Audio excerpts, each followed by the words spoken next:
So the name, Honest Open Permaculture. Why did I come up with Honest Open Permaculture, and does it mean anything? Yes, it means something, and that's what I wanted to tell you about.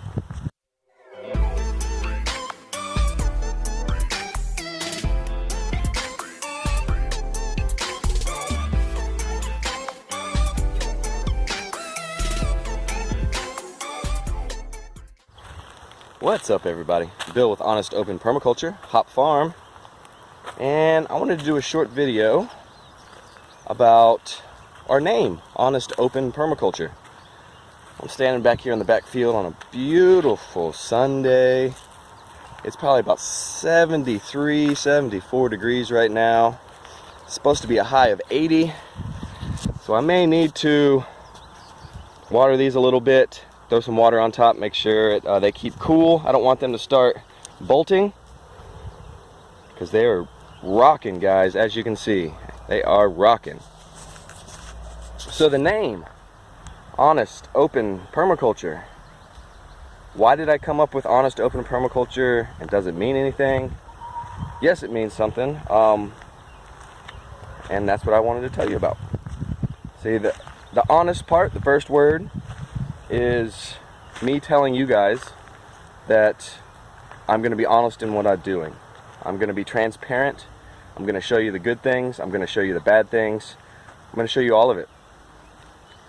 That's the honesty part, to where I have no need to lie to you guys. It does nothing for you. It does nothing for me.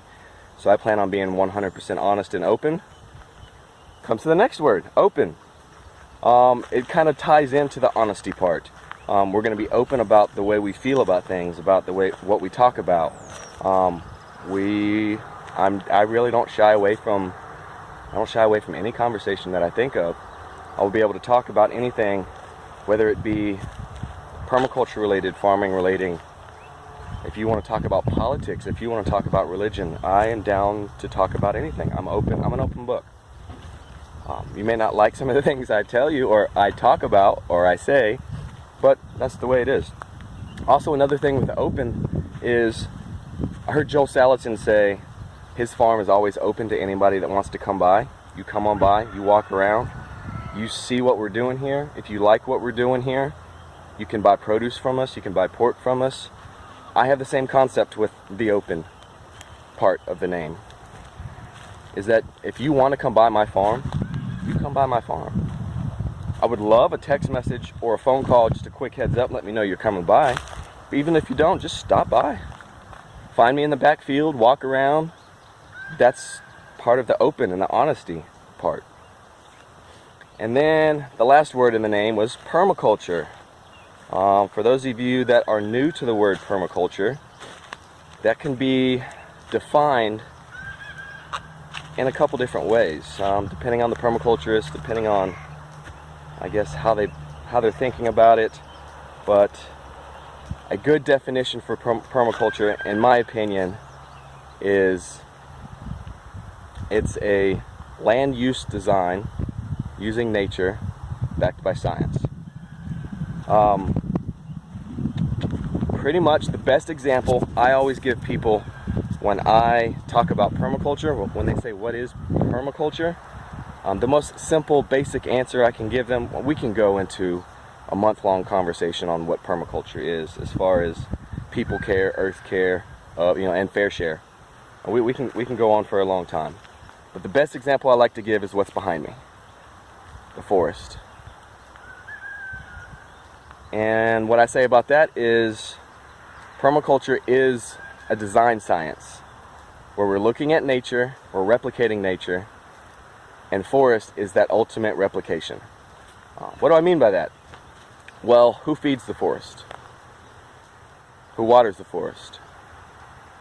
Who takes care of the forest? Who's trimming up the forest to make sure it's okay? Nobody. The forest does that on its own. So in permaculture, that's the kind of thing we try to do, is find systems that are already working in nature and then replicate it. For instance, we can see this forest. This is the forest edge, and there is tons and tons of different variety of plants here. There's blackberry. At the beginning, there's different levels. So we start down here at the low. We've got our grasses down here low, or herbaceous. And then we go up a level. We have a whole bunch of blackberries and bushes. We go up another level. We have the bamboo that's starting to stick up above that. We go up one more level. We have an understory tree. We go up another level. We've got big oak trees that are another story. So there's different levels that we can see in a forest, up to 7 to 8 levels, depending on who you talk to, of a forest. Now, since we know that, and we can observe that, and we see that, what we can do in a design principle is replace some of these plants that are just weeds or undesirables with food producers. So in a food forest type scenario, you're going to be taking food producers, you're going to be taking nitrogen fixers, you're going to be taking dynamic accumulators, plants that work well together, and layering them in the forest levels. So you have a forest that's going to take care of itself, but then also produce food. So that's my explanation of, a quick explanation of kind of what permaculture is to me. And that's my explanation. That's what our name means to us. So I just want to say thank you guys for watching. If you enjoyed this video, make sure you give it a big thumbs up, subscribe, and share this with a friend, because permaculture, the word permaculture is starting to really branch out, and a lot of people don't know what that word means.